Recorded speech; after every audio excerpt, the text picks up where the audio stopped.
Hello everyone. Today I'm going to do another puzzle rush. That's becoming pretty standard on this channel.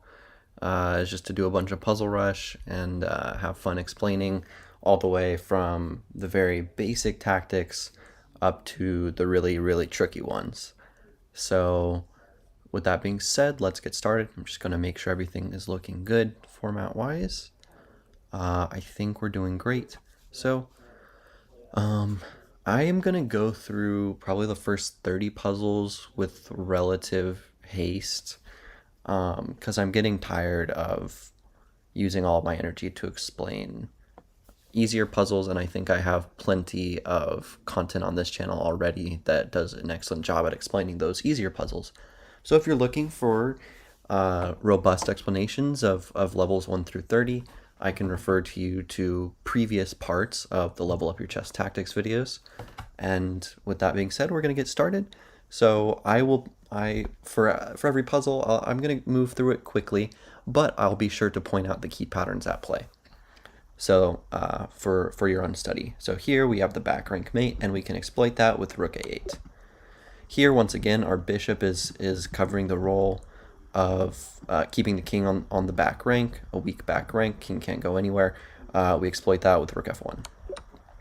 All right, once again, weak back rank. We exploit that with our queen. Once again, weak back rank. We exploit that with our rook. Okay, so here it's a little bit different. The back rank is weak, but also we notice our queen is controlling the 7th rank.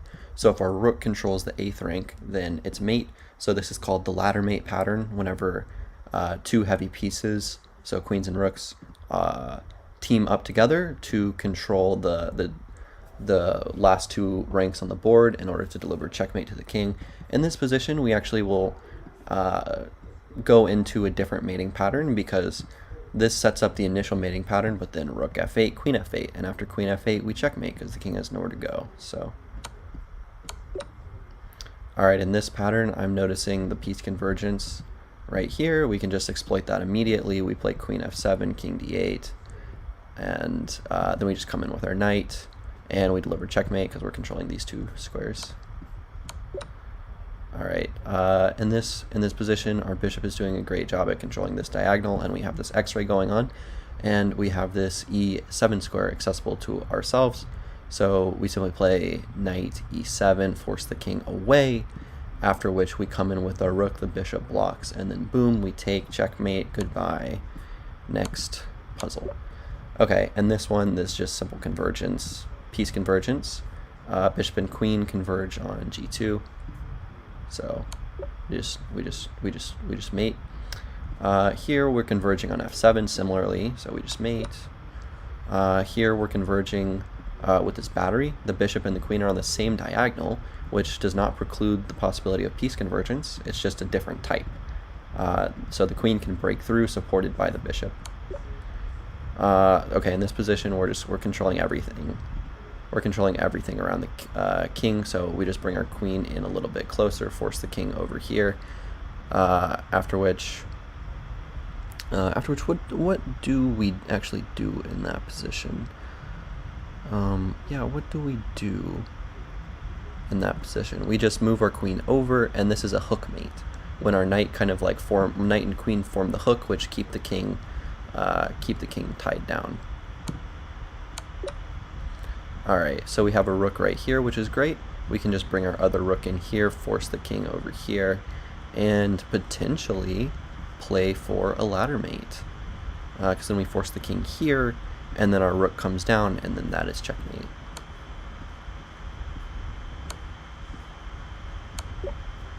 All right, so here the knight is doing a great job at getting business done. Can we set up some piece convergence? I think we can. We just play queen c4. Queen c4, king f8, knight h7, knight h7. If the king decides to come over here, then we just play queen g8, and that's mate because our rook controls the d file. So if queen c4, queen blocks, of course we're fine. If the queen blocks right here, we're fine. If the knight blocks right here, we'll just take it. And material count, 3 minors for a rook. We've got 2 minors, but after the knight blocks, we set up some some deadly threats. So queen c4, and I guess the puzzle just ends there. Alright, so in this one, our opponent has some deadly looking piece convergence. We wanna act with haste here.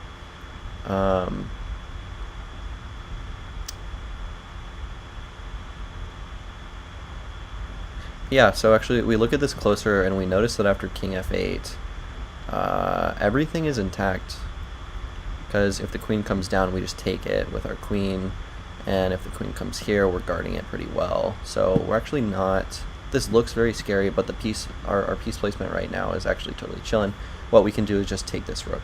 We force our opponent to take back the rook, and if they take back the rook, they're just getting mated because our queen and rook are converging on the 7th rank, so we're completely chilling over there. The only other thing our opponent can do is maybe bring a queen here, after which take, knight take, and then we desperado check over here, take the knight, and then we go up 2 pieces. So we just take this guy, queen check, we move our king over, and the queen comes back, and unfortunately it's too late. We could even take right here with check. We don't want to get forked right here.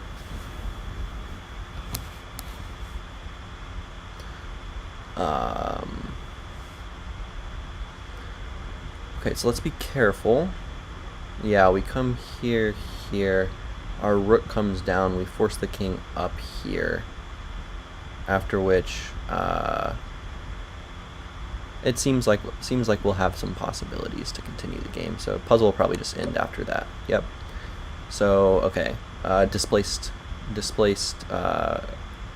the displaced f pawn, but in this case, it's the same concept, but we just see it on the other side of the board. The king is still stuck in the center, and there's this exposed diagonal. So we first want to look at just what happens if we place our queen on this a4 square and our opponent's queen blocks. Well, in that position, we actually have this really cool tactic where we exchange the queens to force the king on d7, after which we play knight e5, forking the bishop and the king, and we just go up material in that situation. Alright, so what's going on here? This queen looks awkward, and this construction on the back rank looks pretty awkward too. I think I can just take this rook, take, and then I give a check. The king moves over, I take this rook, and the queen comes down to try to mate me, but then I just slide. Sorry, I don't slide over, I bring my queen back, and then everything is defended. We go up material. Okay, that puzzle should have gone on for another move to display how we would defend against white's threat at a perpetual check. Okay, here, like, the king is just dominated, the king's in the corner, we just end that one really quickly. Right here we notice a pin, which this is not a motif we have seen a lot so far in the previous videos. We have definitely seen it, but it's less common in the beginner Puzzle Rush puzzles. So there's this pin here, which means that this pawn actually can't move. So it's, in a de facto way, it's not controlling these squares, these 2 squares that it normally does, because if it did, then the king would be in check, yada yada yada. So we can just take this queen for free. All we have to do is make sure we're not getting mated. We have plenty of control over on our 3rd rank, so we're completely chilling. We just take the queen, bye bye, game over. Okay, here I'm noticing piece convergence of the queen and of the rook. The problem is our knight's in the way. So we just want to get rid of our knight. We just kind of want to sacrifice it. We don't care about it at all. It's just getting in the way. So how can we forcibly take it out of the way? Well, we come here, we deliver a check to the king, and no matter what happens after that, we gain the piece convergence on h2 and win the game on the spot. Alright, so here I'm noticing my bishop is doing a great job at controlling, helping to make the dark squares feel weak.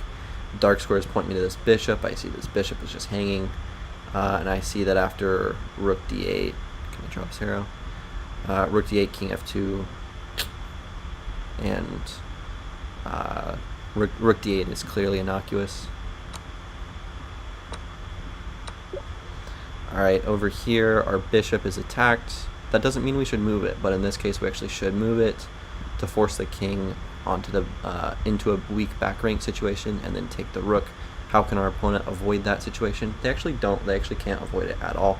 They could try to block with their rook, but then we just come down with this rook. And then they could also try to block with this rook, but then we would just take it. So, okay, weak back rank. We look, we got piece convergence. We're attacking the back rank twice, and the back rank is poorly defended. What do? We actually we notice that we actually can't play rook e8 immediately, because after rook e8, queen e8, knight e8, and then we're just dumb and we're lost. So instead what we have to do is sacrifice the queen, threaten mate, force knight takes g8, or knight d8, doesn't really matter, and or the queen just moves and does nothing.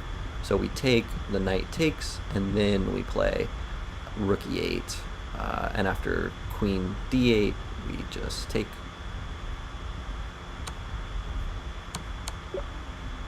Alright, so the king is really, really weak.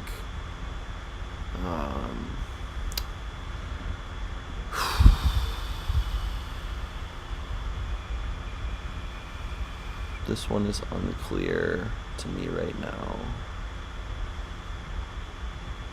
Maybe we could take this pawn, you take, I take, take, and then I'm just up in exchange. Not to mention that I threaten knight f2. And if knight f2, and if knight e4, then we take. So this move makes a lot of sense. White to move. Okay, we have domination on the back rank, so I think we just exchange everything. Exchange everything, and then we deliver our back rank idea. Why is this? There we go. Alright, once again, pretty weak back rank. Maybe we can use our queen a little bit extra. What we do is we play queen d5, force king h8, and then the back rank idea works. If we play rook d8 immediately, the king gets out after the rook exchange. So we don't want that. We instead want to force the king over to h8. If the king comes to f8, then queen f8 is mate. So we have to play this move first. And then we play this move. Notice how the queen is blocked by the pawn, so she has no influence over the back rank. Yay for us. Okay, so in this position, weak back rank, but it's interesting. There's piece convergence, so rook converges with knight on e8, and that's mate because the king is stuck on the back rank and we're controlling this square with our rook. So boom. Okay, I think the queen is probably trapped here. I don't see what other tactics we could have. So this move looks interesting. And we also have this one. Let's look at rook b1 because that's the more common way to trap the queen. If the queen goes to a3, then maybe we have this knight move. Okay, so there's a lot of moving pieces here. Let's look at knight c4. After knight c4, we control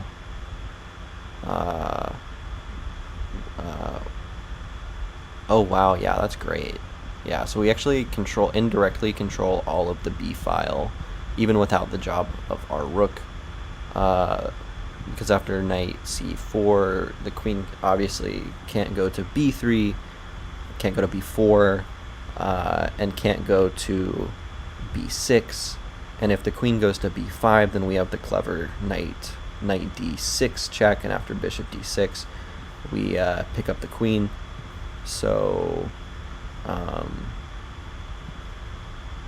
that means that the only chance our opponent has is by playing queen takes c3. But after queen takes c3, we just bring our bishop here, and then it's just the same situation. Same situation for our opponent. Their best try is probably just sacking their queen for one of our minor pieces, giving up their queen for a minor piece, because we then have this diagonal covered. This diagonal was always covered, and this square is covered, and this square is covered by our knight. So yeah, it's actually knight c4. Alright, I think we just have some piece convergence here.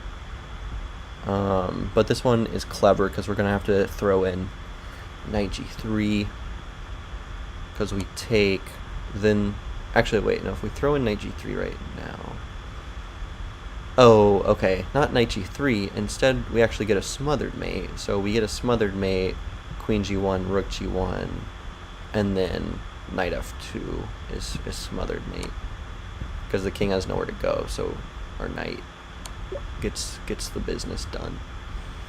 Okay, we're almost at level 30, so that's where I'm gonna, or maybe I don't know.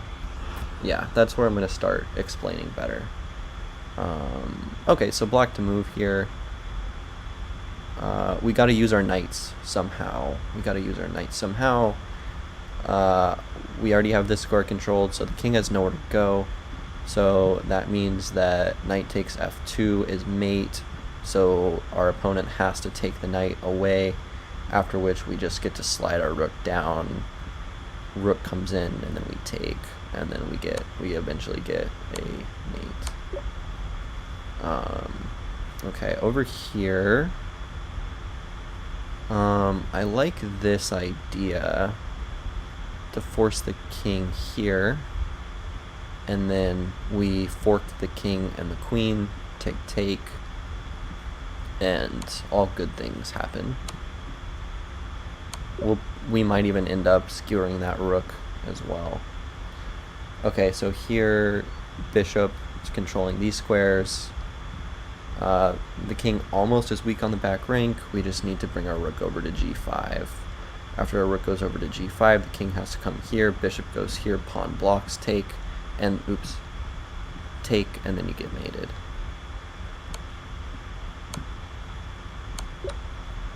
Alright, this just looks like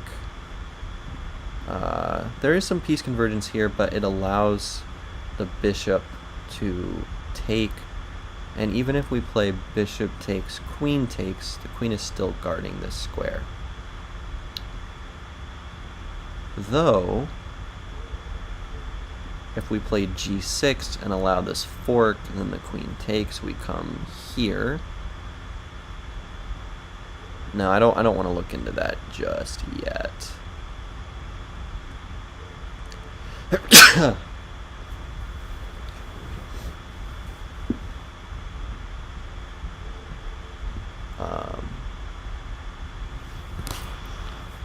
What is going on?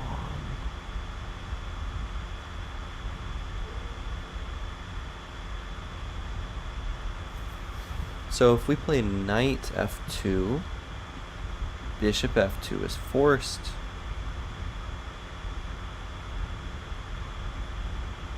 Knight f2, bishop f2. Another idea we could try is playing b6.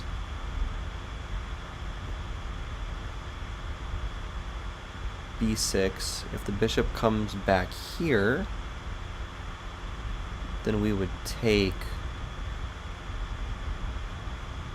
no, we would play bishop b4, queen b4 takes, no, we wouldn't do that.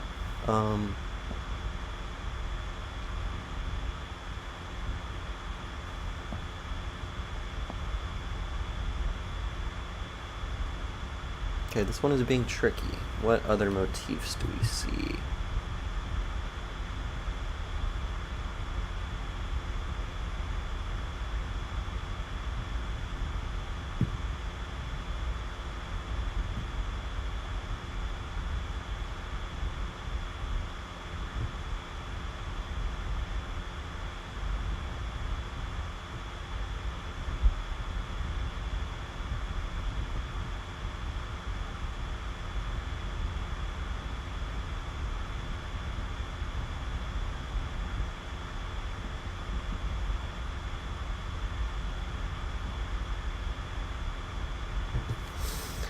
So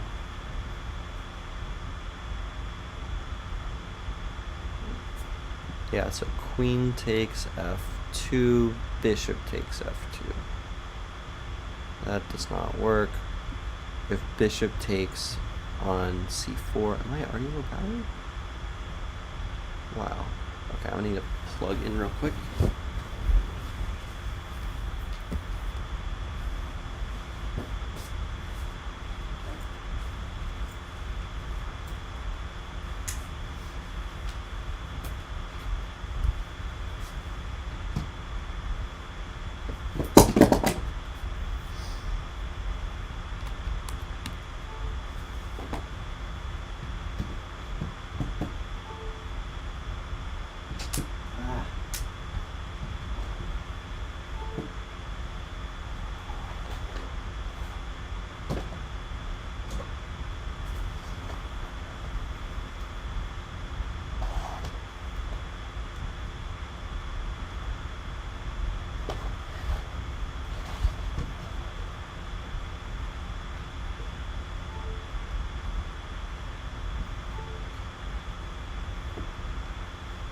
My outlets are very loose.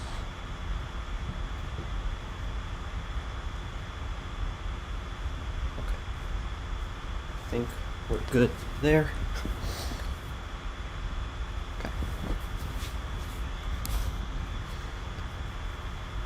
Okay. So we take,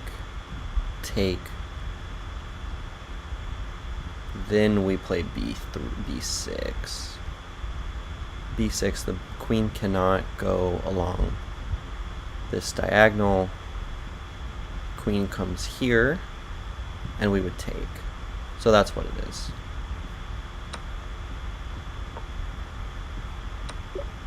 All right.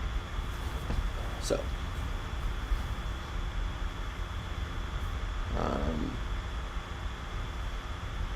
here, ooh. So we're clearly trying to mate. We're trying to mate over here. So we notice the Lolly's mate pattern, where the queen and bishop team up on g7, but knight g7 and queen g7 seem to prevent that.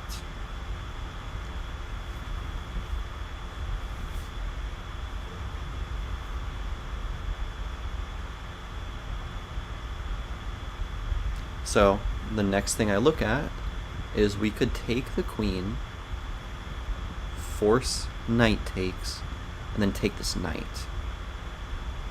I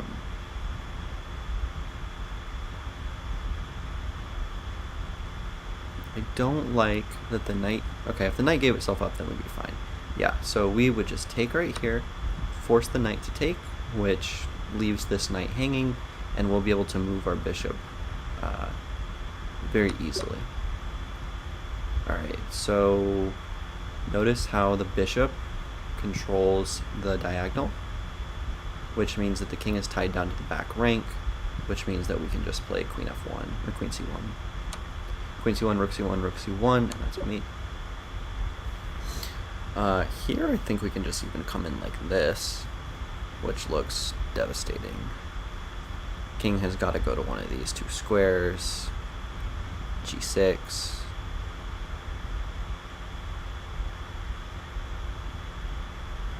And if the king comes here,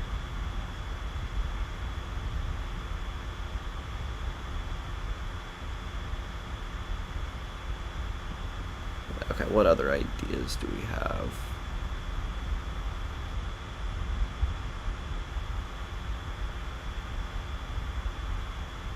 We have h5. Okay, which square? Oh, so these are the squares we control.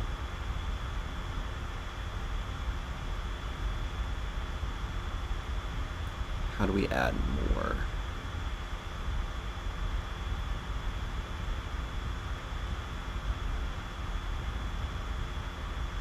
So we know the first move Oh, actually f5 looks great. f5 looks great. But if the king comes back, that's the problem.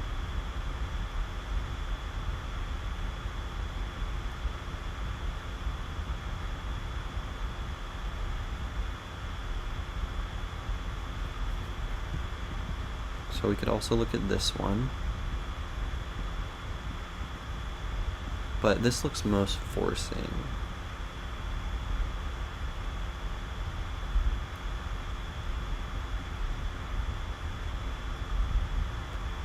Alright, so...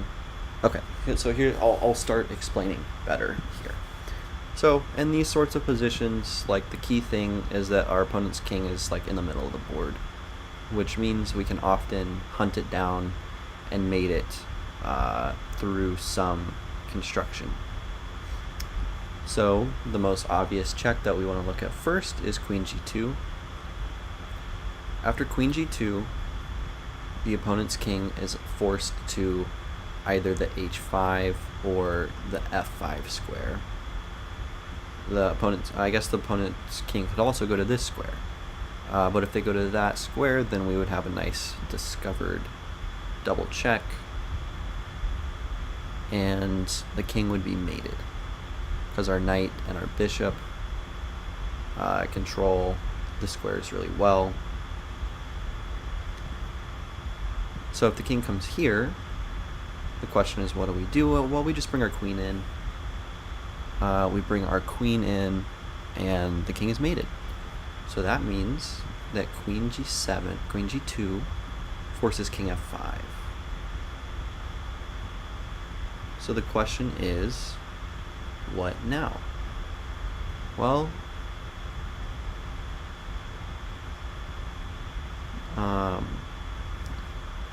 here are the squares we're controlling.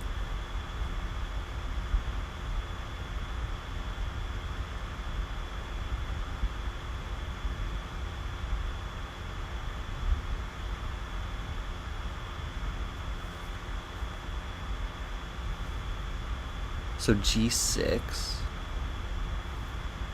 if we play g6, we get this square and this square, force the king here,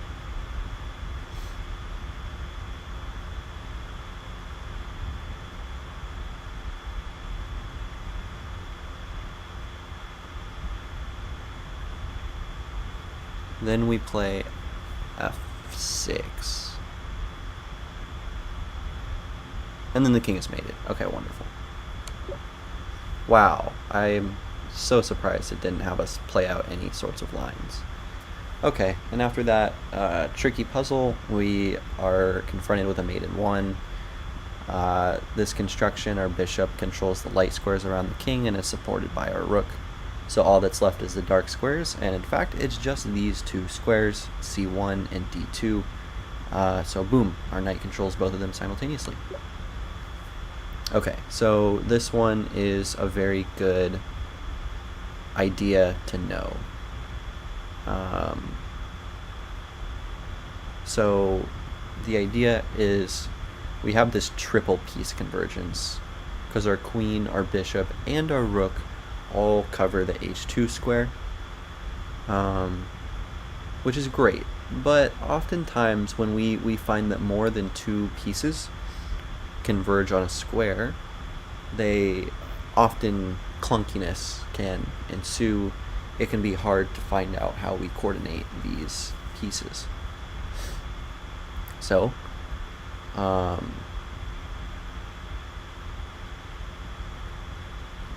we know bishop h7 looks like a great move to start looking at, because we want to make space for our queen. We want our queen and rook to coordinate on h2, not really our bishop and rook, though they could deliver a mate. But the idea here is this. So we come to h7, or h2, sorry. The king is forced to go to h1, and this is the common pattern. Not common. This is the, well, it is kind of common. This is a must-know pattern. the bishop comes to g1 and sacrifices itself, the bishop and rook now have made space for the queen to come into h7. With the bishop on g1 and the rook on h8, they both create different threats for the queen coming to h2. That means that if the opponent, for example, blocks the rook, then we get to bring the queen in supported by the bishop. If the opponent takes our bishop, then we simply come in supported by a rook. So it's a double threat but it's interesting because that double threat is threatening one move in particular. It's just different ways in which that queen h2 move is supported by our pieces. You can't stop both. And we deliver checkmate supported by our bishop in this line. Alright, I see a lot of hanging pieces, and I also see a weak king. So the move I know almost has to be right is rook a8. Why? Because it forces bishop f8, and after bishop f8 we can play bishop h6, creating convergence on the f8 square, putting pressure on the pinned bishop. And from Gotham Chess we know we must put PP on the PP. We must put pressure on the pinned piece. So PP on the PP is a funny way of remembering that we need to, if we have a pinned piece, if our opponent has a pinned piece, we need to find ways to put pressure on the pinned piece, PP on the PP. So there is a little bit of calculation that needs to be done here because we see that our opponent has a few pieces that could maybe mate our king before we mate them, so we just need to calculate just a little bit. After rook a8, bishop f8, bishop h6, threatening checkmate. There's no way to stop this threat directly, so our opponent has to find a way to mate us before we mate them. Okay, well, all we have to do is look at their checks, because nothing else is going to work. Their only check that makes sense is rook h1. After rook h1, king g3, and if the rook comes in like this, we take the knight. Nothing else can be done. Excuse me. And if the knight comes out to check, then we have to be a little bit careful.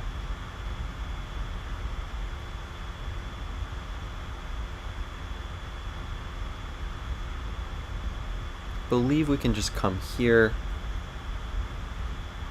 and then g5 comes, we scooch over,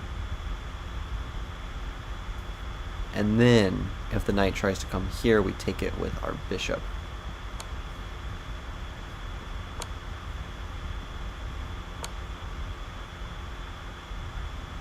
Alright, and now we just want to double check our lines.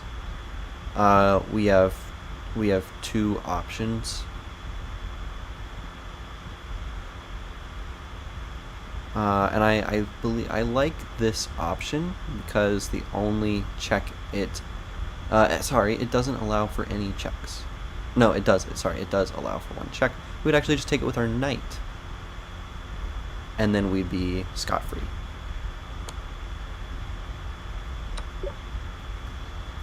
Okay. What is going on here? Well, we are mighty close to checkmate. So, can we force checkmate? I think that we can, and I think this is a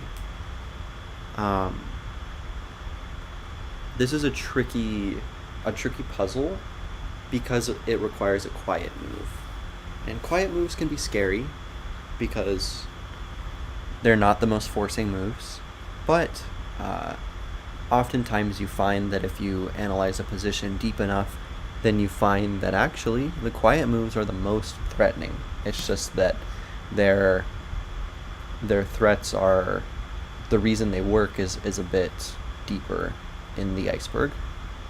So I think what we can play here actually is rook takes g7. After rook takes g7, if our opponent does not take on g7 with the bishop, then we have an easy mating attack. Therefore, our opponent must take with the bishop. After bishop takes g7, we've created a pinned piece. So what can we do? We PP on the PP, put pressure on the pinned piece, rook c7, threatening checkmate. And our opponent cannot do anything about it. If they block with rook f7, then we just take. Same thing for the other rook. The queen has no way to access the g7 square, and the queen also has nothing scary on the back rank. And if the king moves, then nothing changes, we just take. So this requires the quiet rook c7, but it honestly did not take a lot of analysis in this position to realize that the quiet rook c7 comes with quite the bang, because it creates a mate threat that is unparryable. Our opponent has to sacrifice all their material in order to prevent it. They just gave up a rook, now they're giving up a queen. So game is clearly over. Okay. What's going on in this position? Here, we're controlling a lot of squares around the king. In particular, the opponent has a weak back rank. So that's one thing, because we're controlling all the squares around the back rank. But also, we have this really interesting move, bishop c7.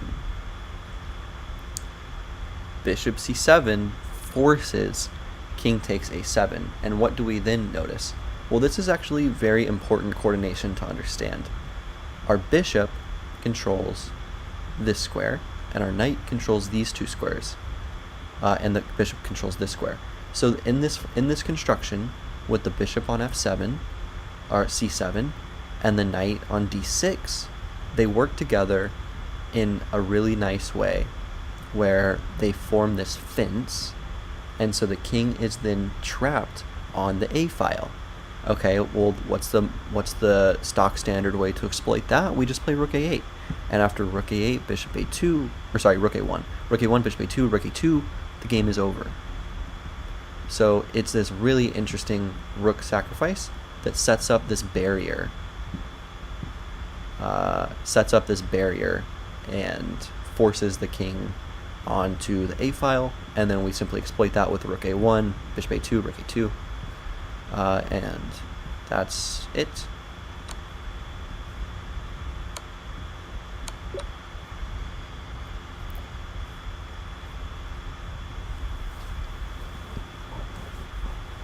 Okay.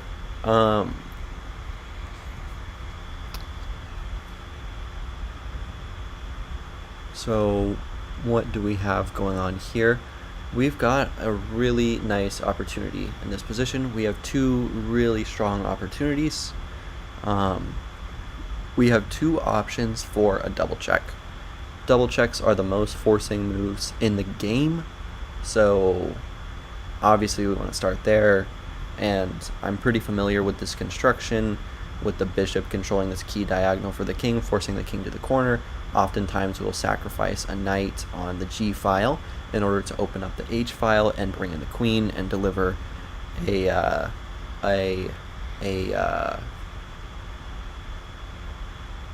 Greco's mate.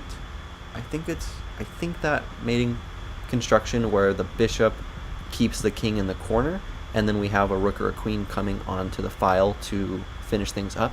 I believe that construction is called the Greco's mate. Though I might be mistaken. So,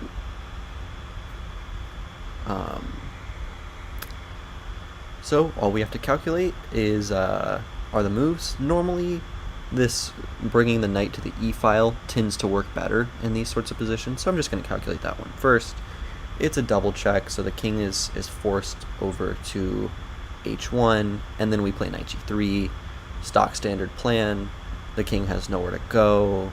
So you're forced to take with the pawn, but in doing that, you open up the A file, and then it's actually the H file, and then boom, queen comes on there and coordinates very well with the bishop. All these squares get controlled, and the king is dead. Alright, so what do we notice in this position? Well, there's a lot of action going on the king side. The first thing I notice is this knight. This knight kind of sticks out to me. Why? Because it's kind of deep into my territory, and it's poorly defended. It's only defended by the opponent's queen, and we know queens are terrible defenders. So because this piece is already unprotected, I'm looking for opportunities to exploit that, the nature of this piece. And how might we do that? Well, we put PP on the PP. We play bishop h6, and boom, we have created a pin. And not only have we created a pin, but we have added a crucial attacker to this knight. The knight is now hanging, so we look for ways in which our opponent could escape the pin. Fortunately for us, our opponent has no checks or any thrust to eliminate our queen, and our opponent has no real chances to attack our queen. Any silly knight move is met by our control over that square, and the main thing we need to look at is what happens when the opponent plays their f-pawn forward. After they do that, we just take, we hit the queen. Again, we force queen. If queen takes, then we would take the queen with our rook.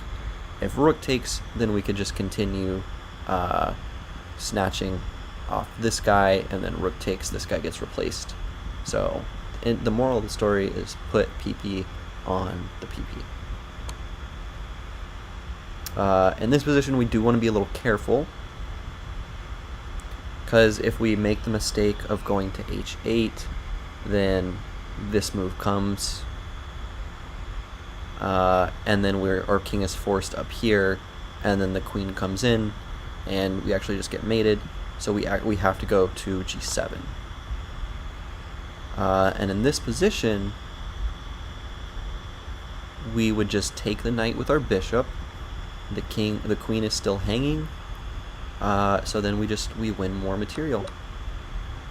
Okay, this pattern is one that everybody needs to know, and it's one of the most satisfying patterns in the entire game.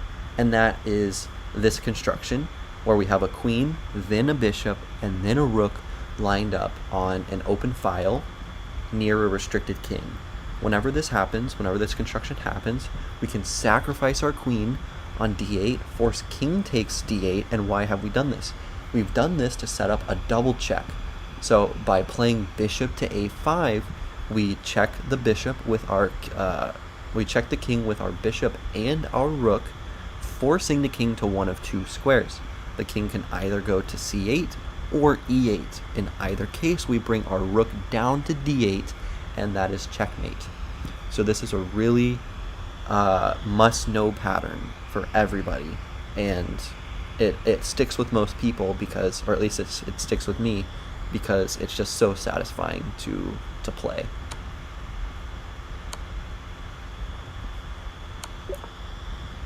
Alright, so our opponent has just castled into a pin, which doesn't seem very cash money of them.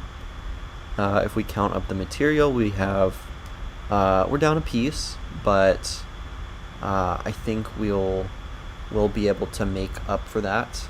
So after our opponent castles into the pin, there seems as though their most critical response is blocking with the bishop. We would take, threaten to uncover the pin again if the opponent takes with their pawn and closes off the file.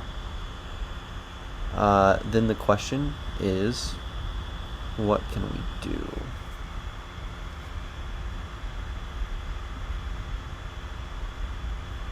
We could take right here, threatening the knight, and potentially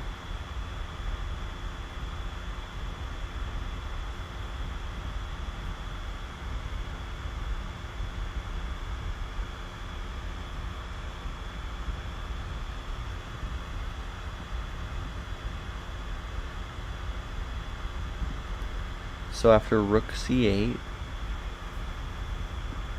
bishop c6, we would take, they would take. So the king is a bit more exposed now.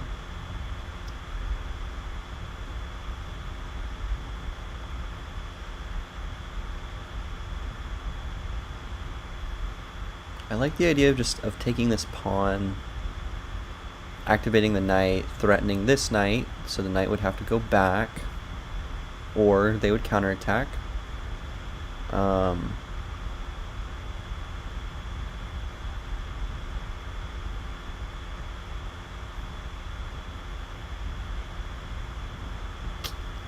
not convinced, because then our opponent gets this pin. So what are other ways we can put PP on the PP? We could do this immediately.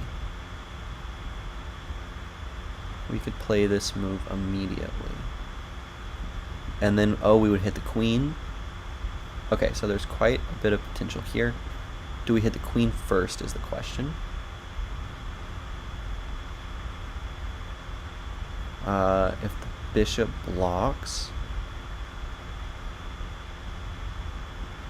then we would come in with the pin. This bishop would block, take, rook, take, take. And if you take our queen, take. Actually don't love that. Oh, we play this move, knight comes in first. So I think we have to play rook c8 first. And after bishop c6,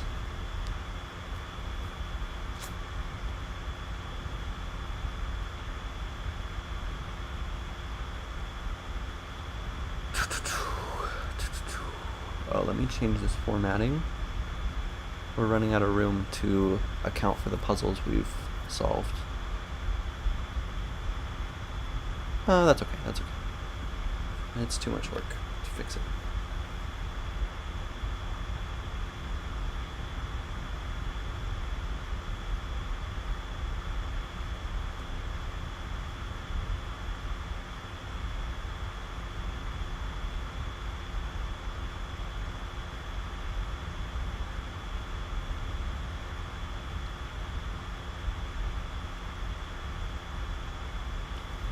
So I quite like this move.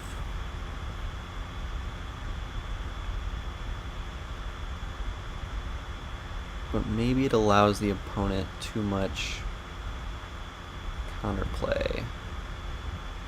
Because they would come here, then we would take. If they take back, then this guy's in trouble and that guy's in trouble, so I think we just want to take.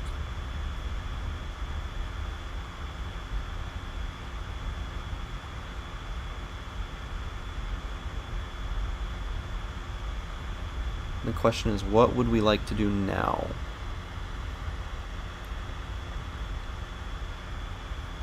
I think we would like to play this move.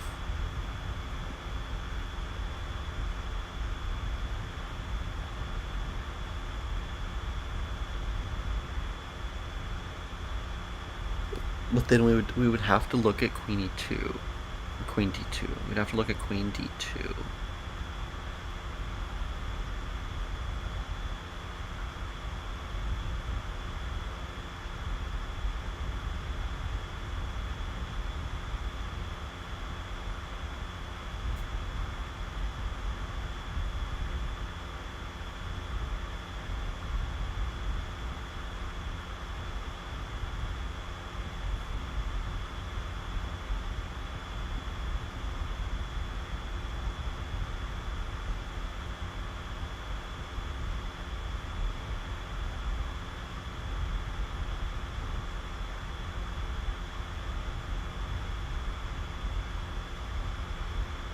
Yeah, I think we just want to take.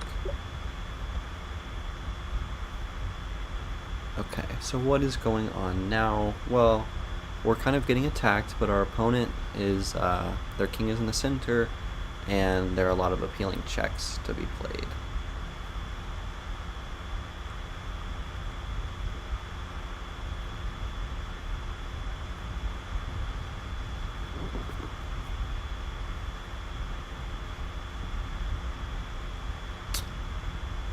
Whoa.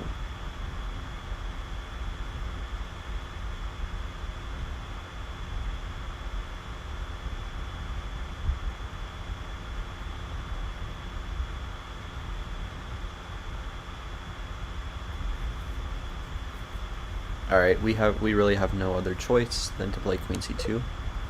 Yes, we did. I guess we did.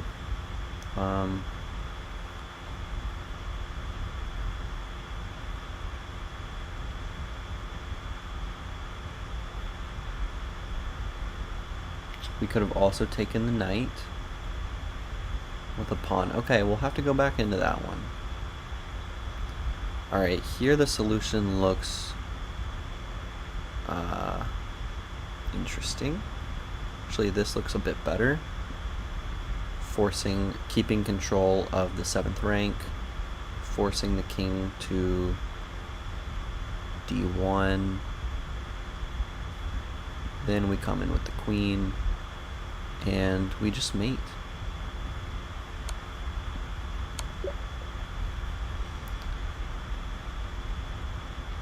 All right. This is a cross pin. So this move might look crazy, but it just works because the queen is pinned along here. So her movement is restricted only along this diagonal, which means we can put PP on the PP. If you take us, we take with check and then take the queen back. If you do nothing, we take the queen. So this is a cross pin. This is another must-know idea.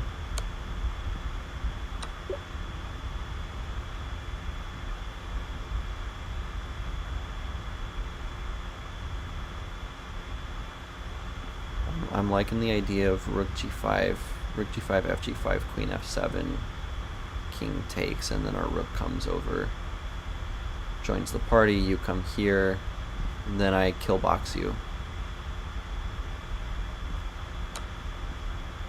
Oh, we could also just play this. Yeah. Takes. Oh, but then you gain access to this square. Rook comes in, king over here. And it's actually a bit messier, so we do want to play. No!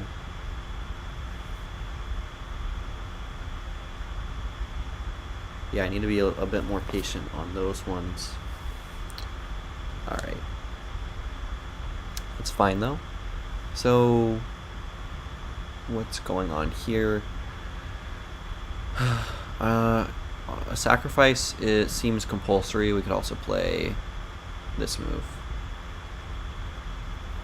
If queen takes the rook, then we would come back with our queen.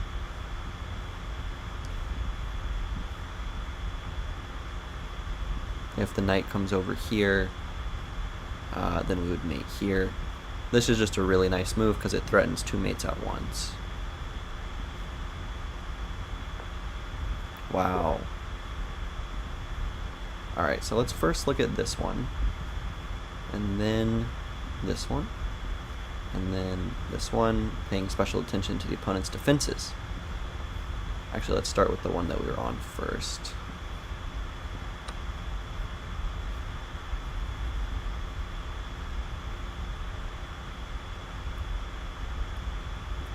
Juho, hey, what's up? Later on, some of the puzzles are annoying when there's multiple winning lines. You have to find the very best. Yeah, and oftentimes it's the lines appear as though they're winning, but they're actually not. Because there's a very tricky defensive idea. We can actually just sack. I believe we can just sack our rook immediately. King takes, then we come in with the queen, and then we deliver the mate. Alrighty. Piece convergence. Alrighty. That was good. Let's go to the next one. Alright, so we know we have to sack the rook. And bishop f7.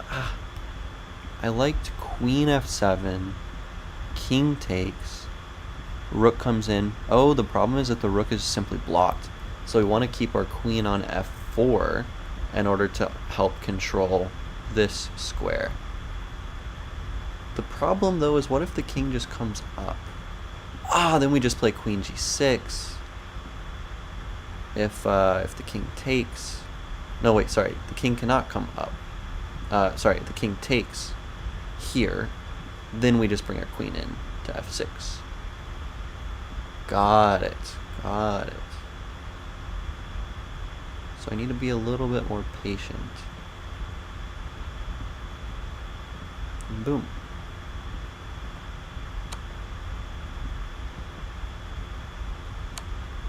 Alright. We got one more puzzle to check out.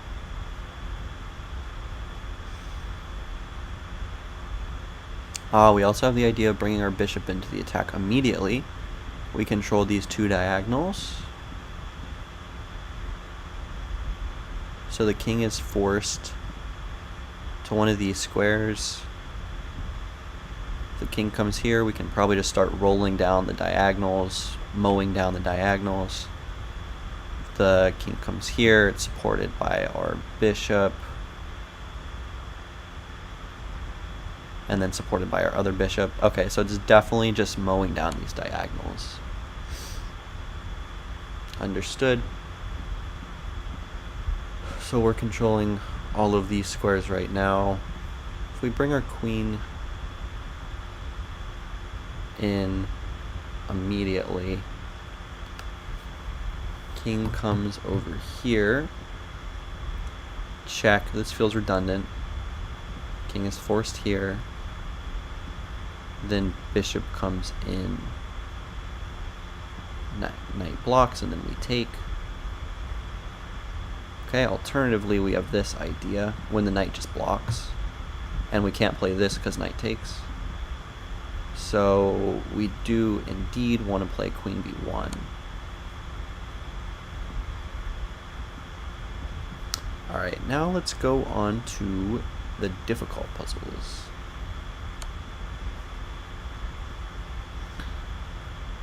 Live and learn. Oh yeah, you got to. Rook g2, king g2, queen h3. Yeah. Good job. Thank you. Thank you. Alrighty. Oops. Okay. So, in-game, clearly we have to promote this pawn. Right now we're in check, so we have to figure out the best square for the king to go to in order to aid in the promotion of this pawn. So we've got 6 options. I don't really like coming... Well, wait. Okay, is there a clear best?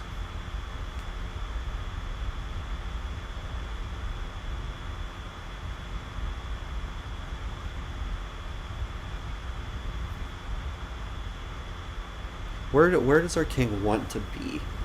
Well, our rook is already doing a good job at escorting the pawn up the board. We're not controlling the promotion square. So moving the king down to g6 I think makes sense in order to control the squares from which the bishop or the rook could penetrate. Then the rook just continues to check us. So this puzzle is simply about finding a safe haven for our king. So we have 2 options. We definitely want to play this one, because if we come over here to f4, then the rook gets over here, and then it becomes a bit more difficult to promote. The rook comes down and our king will have to come up, but we can avoid all of that by playing king g4. And then after king g4 and bishop or rook b4, I think we would come, we could just come up again, and then if we get skewered, no worries, we move out of the way. And if now the rook tries to come over, we push, and our king will come here in time. I'm struggling to, yeah, so I think we want to come up to g5. No! We don't want to go up to either. Okay, so then maybe we just come down to g6. None. Wow. What?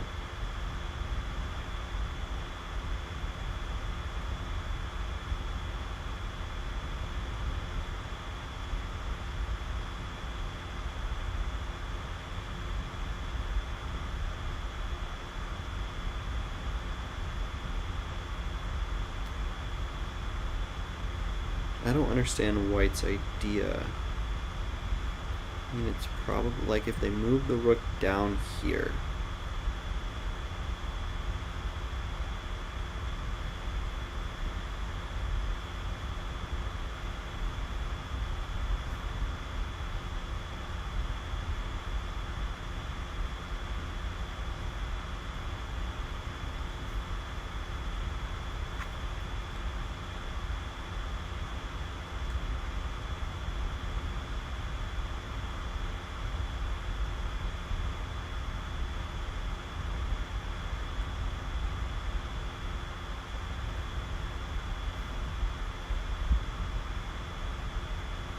I don't really understand the difference between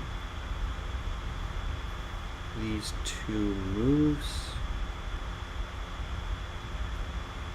I guess if we come here and the rook comes here, no, then the rook can come down here, where we would maybe just play king g7.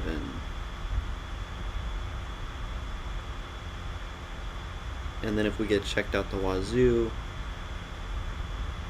then we just move up and up and up and up.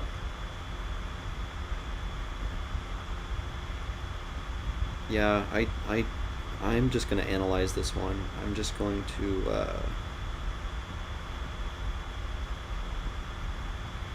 which of these moves do I like better? Let's just calculate a line, actually. So let's say we play king h4, and the rook comes down, we push, check, here, takes, and then we have to deal with this monstrosity.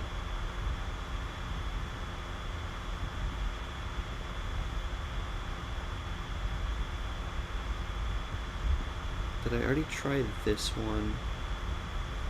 So then I'm thinking, wait, I don't like this one, but these seem viable. These options seem viable.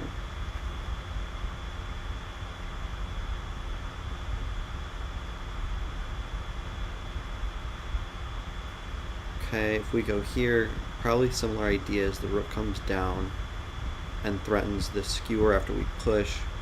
We move our king out of the way, take, and then we have to deal with this monstrosity.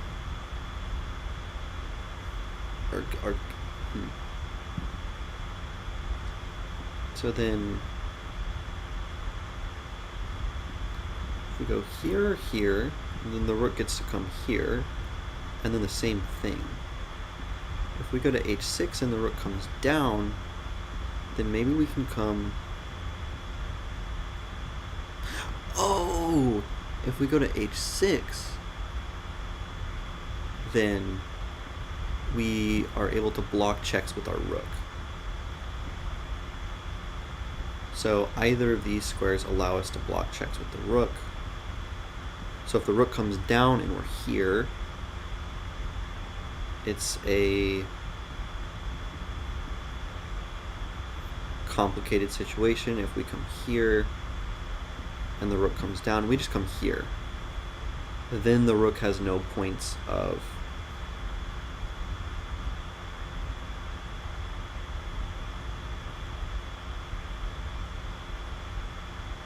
wait a second.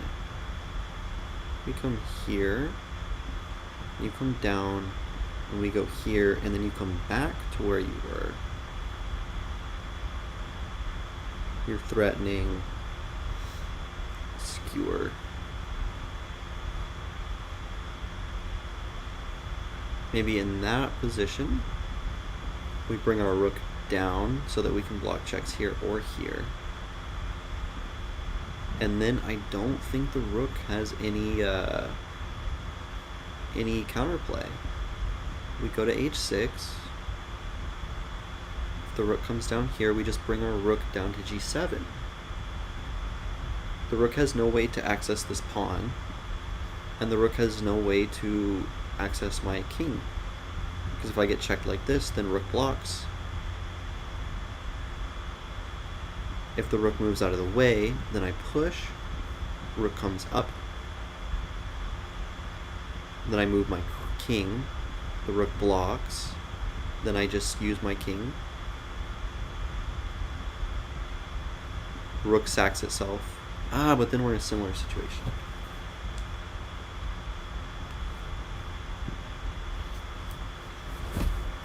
So if king h6,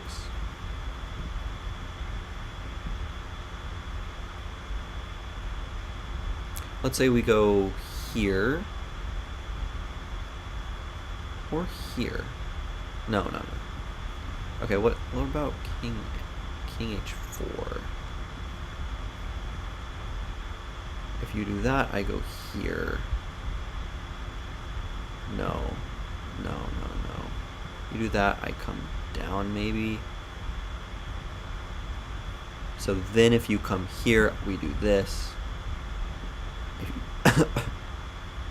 If you check me, then I move over here, but then you get control of this. Okay, I'm getting impatient. I'm just going to play a move and analyze. Let's analyze this position.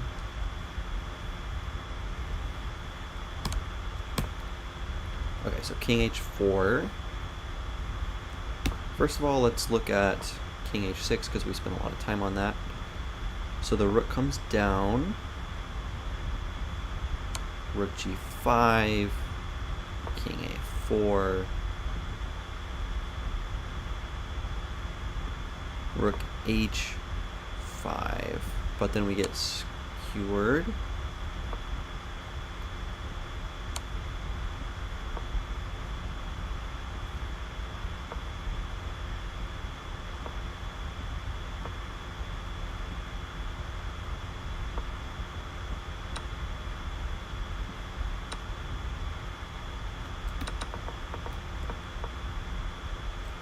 We need the table base.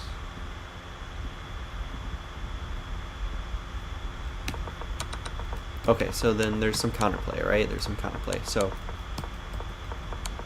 if we play king h4, then the rook comes down.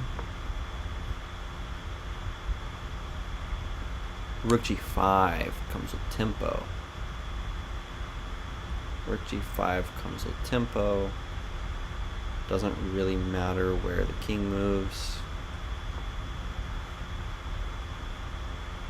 Then we push, and the rook has no way to access. Here. Here we promote.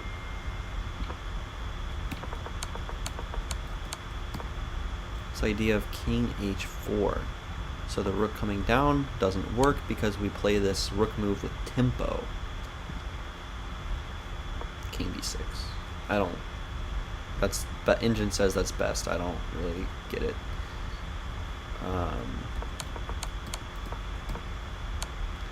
So we play king h4 so that we can play rook g5. Oops. King h4 so that we can play rook g5 with tempo. That crucial tempo is important because it allows us to push our pawn up one additional square closer to promotion. We threaten promotion on the next move, and there's nothing that can be done to prevent us from making a queen, which in this position is obviously what we want. If we're left with a rook versus these pawns, then we might even be losing. So